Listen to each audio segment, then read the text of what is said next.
Welcome back, everybody. This is the thejonnymar, and I am continuing with Pokemon Blue, my complete Pokedex journey. So between episodes, I did a little bit of level grinding, getting my caught Diglett up to level 24, and also gaining another level for my other Pokemon for Diglett's Cave. In this particular episode, we're going to finish off the trainers on Route 6, and then we're going to start investigating the SS Anne. So before we do that, though, we do need to check out our Pokemon here to show you where they're at in terms of their stats. And I also want to show you what my Pokedex is currently at as we continue our quest for collecting all 151 of the available Pokemon in Generation 1. So my Pokemon are coming along nicely so far. Some of them are quite high level, of course, as you can see, but that's going to start changing in the sense that any new Pokemon that I might add to my party is going to have less routes or areas to go to, and so they're not going to be able to level up as quickly. So notice we do have the bike voucher that we got from the Pokemon fan club in my last episode, and we're going to be trading in that bike voucher here at the bike shop. And we're going to get, of course, a Master Ball. No, we're going to get a Pokemon Fossil. Actually, we're going to get a bicycle. So we do not have to pay 1 million monies. Oh no, we get the first generation of bike. And no, it's not going to be as large as the ones in the background. It's going to be much more appropriate in size to our current character sprite. So because we're going to be using the bicycle quite a bit, we're going to move it up in our inventory, pressing the select button, and that'll allow us to change around item location in our item bag. And then once we get outside, we're going to go into our inventory and we're going to select the bicycle. And we get some special music and we hop on the bicycle. Now, I don't know, I always saw it as a tricycle, personally, when riding it. I'm not sure why. I think it's because the back wheel looks like it's a little bit bigger than the front wheel. So I kind of see it as maybe a 3-wheel bike. I know it's a bicycle and it's only 2 wheels, but that's the way I just always saw it as a kid. So now we're going to take out the trainers here on Route 6 that we still have to finish off. There'll be some more trainers associated with bug catchers, as well as I think a few more junior trainers. And then one particular trainer is actually going to have a pretty difficult Pokemon depending on your levels, and we're still going to activate the Fly Glitch, or the Teleport Glitch, or the Mew Glitch, however you want to call it, in order to get a special Pokemon off of that trainer. So this bug catcher has, as you might expect, some basic bug Pokemon. Has not evolved his Caterpie or his Weedle yet. You could have a pretty sweet Butterfree so far if you wanted to, but I guess you really want to level up that Caterpie. I mean, I shouldn't really talk. I still have a Squirtle. I haven't let Squirtle evolve into a Wartortle yet. But oh well. That's mainly because I wanted to learn one more move and then I'll let it evolve.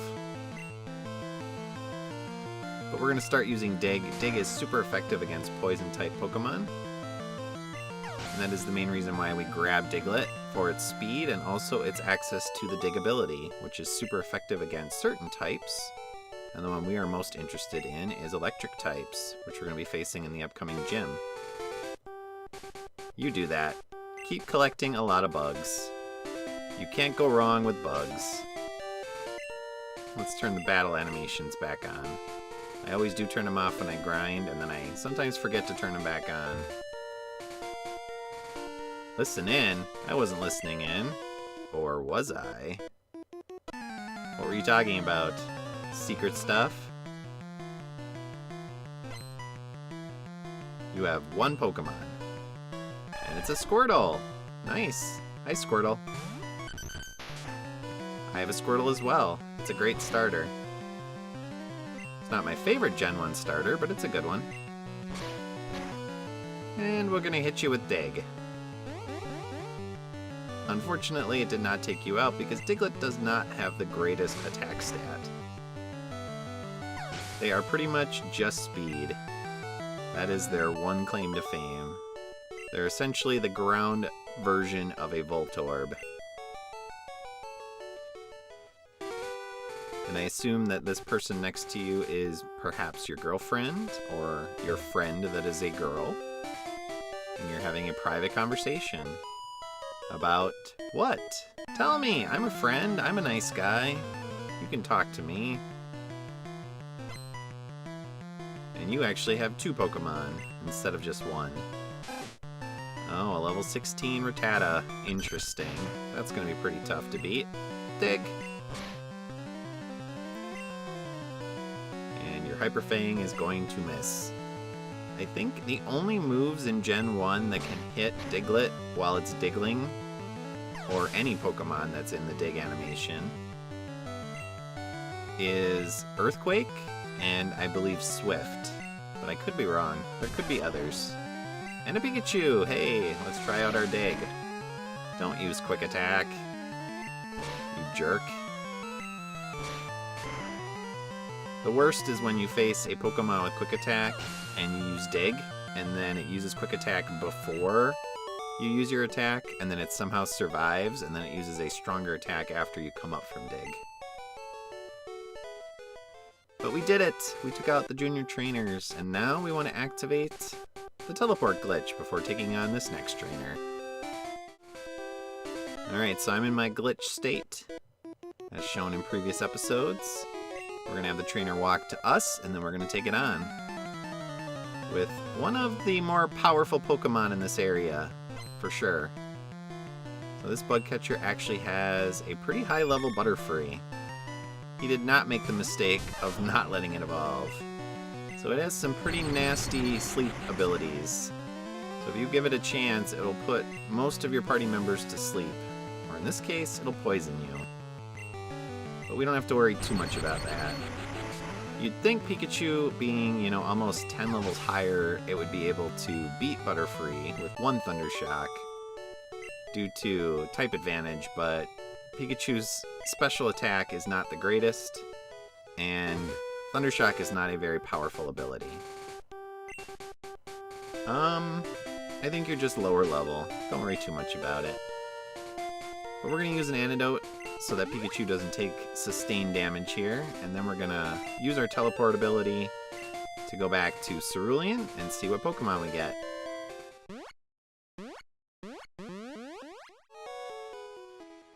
Alright, so we're on the bridge. Let's see what special Pokemon we can acquire. It's a Chansey! Yay! Certainly a lot easier to get Chansey this way than trying to find it in the Safari Zone. We're gonna use Thunder Wave to paralyze it, and then Chansey is kind of infamous for having really high hit points and also really high special. And so in later generations it's more special defense, but in this generation it's more special overall. And then we're gonna use our Meowth here, Ace. Because we don't want to kill it too quickly. We want to try to get it as low as possible. Since it is a special type Pokemon, and it has a lot of hit points for its base hit points, we need it to be as low as we possibly can get it to have a chance to catch it. I'm going to go for a scratch. Hopefully it won't kill it. Okay, that's pretty good.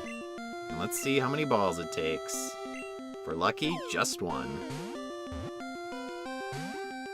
But of course not. Cut to the catch. Ball 5. Yay, we caught it. 5 balls, not too bad. It did do quite a number on Ace, though, with its double slap ability. So we caught the rare and elusive Chansey Pokemon. Nice. So it will go into the box. We don't actually have a nickname for Chansey, so if you want to name it, let me know in the comments. But again, it's not the greatest Pokemon in my opinion. Mostly special and hit points, and a little bit of speed. Does learn some interesting abilities though, including a unique one. Alright, so we're back here. And now we're going to continue on to Vermilion City again, and we're actually going to go on to the SS Anne. So you need to make sure that you have the SS Anne ticket in order to be able to get onto the cruise ship. And we do have that. So this ship actually has quite a few sailors on it. And then there are a lot of trainers as well. So many of the people on the ship are actually Pokemon trainers who will engage you in battle if you talk to them, or get into their line of sight. We're not going to clear out the entire ship in this episode, but we're going to make a good effort to clear out as much as we can. And there's actually a couple of hidden items on the ship too. Now we can get on to the SS Anne. So we're going to start off on the first floor here. And as this particular sailor notes, the passengers are restless. Not all of them will challenge you, but a lot of them will.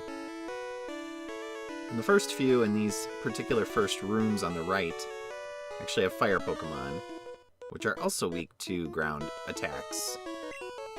So there's some good Pokemon to take on with Diglett to try to build up its levels a little bit. But a lot of the actual sailors on the ship are going to be using, as you might expect, water Pokemon. And a lot of times water poison Pokemon. So those are actually also weak to Diglett. But of course, they're dangerous if they use a water attack. So we're going to try to get as much experience on our Diglett as possible to make Gym 3 a little easier. But other than that, we're also going to try to level up, as needed, Squirtle and Pikachu. Growlithe, of course, is a favorite of a lot of people. I personally prefer Vulpix, which is kind of the trade-off depending on the version of the game. Growlithe is in red, and Vulpix is in blue. Our Diglett has leveled up to level 25. That's awesome. Probably be in the high 20s. I would guess around 28 or 29 when we get to the gym.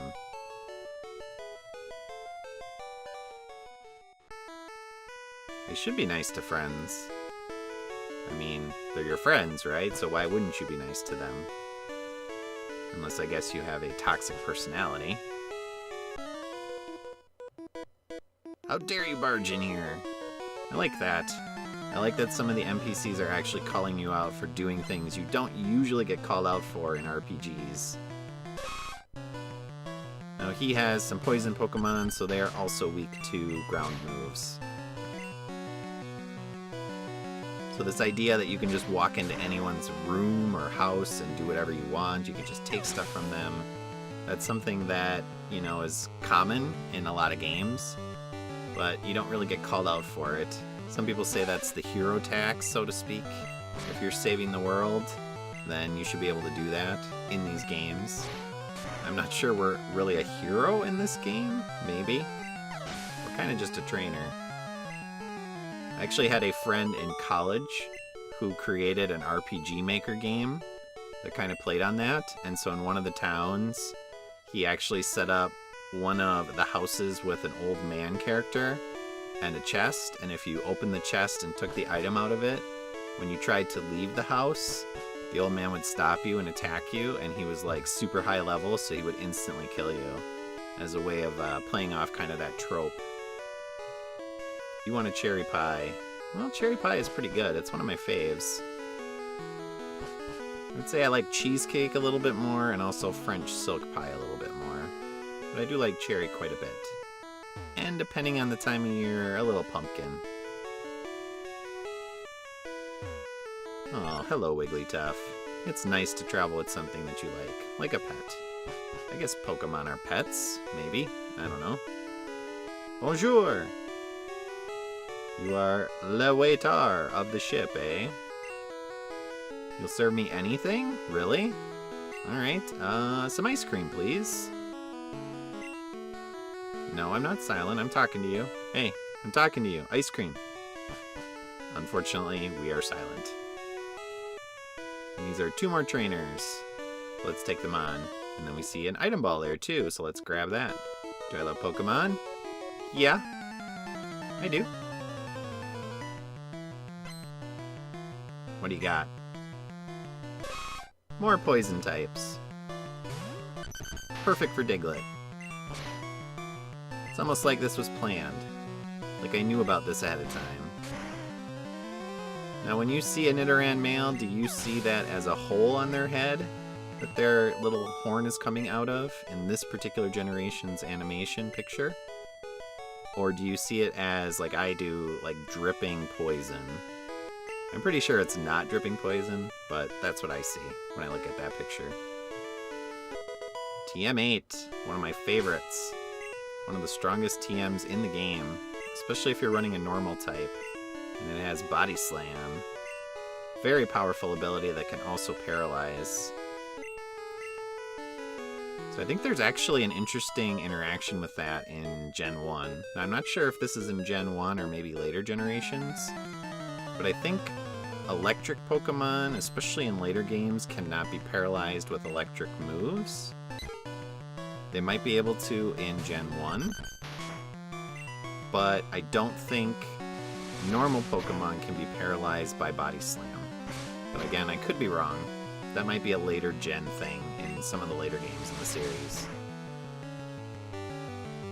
Or I might be talking complete garbage. Who knows? I just read that somewhere. And of course, if you read it somewhere on the internet, it must be true. Nidoran female, eh? That looks like a poison type. We're gonna have to dig. And kill it quickly. But we're almost done here on the first floor. We do have quite a bit more of the ship to do, but we'll wait until my next episode to finish off the other floors of the ship, which also includes another rival battle. Although the step up for this next rival battle is not as significant as it was between the first two rival battles. Yeah, you can do that yourself. I'm not going to take your Pokemon to the Pokemon Center. I mean, in that case, I would just run off with them, right? This guy says he's a global police agent who's tracking Team Rocket. Well, you're not doing a very good job because they're not on the ship. They're off doing other nefarious things. We're going to skip those steps and we're going to head into the kitchen. We're going to talk to the wait staff in here and we're going to grab one of the hidden items on the ship and then we'll call it an episode. So if you talk to one of the people in the middle there on the other sides of the tables, they'll mention that there's something strange in one of the trash cans. And this is also setting you up for Gym 3, which also has weird things in trash cans that we'll get to eventually. And hopefully won't have to spend a ton of time on. But knowing my luck, it'll take a long time. This guy's crying. Oh no, what's happening? Oh, he's peeling onions. So is there an onion in this trash can then? Let's check. Nope, it's a great ball. But in my next episode, we will finish off the SS Anne, all the trainers. We'll take on our rival yet again, and we'll get our first hidden move in the game, which is necessary to access Gym 3, as well as continue on with the rest of the game. Yeah, that didn't sound like the greatest thing to be serving. Not sure I've ever gotten dizzy from being too busy, maybe. Usually it's a sign of, like, being dehydrated. Well, there's your clue about the Great Ball. And that is it for this episode. Thanks for watching and the continued support. I'll see y'all next time. So long.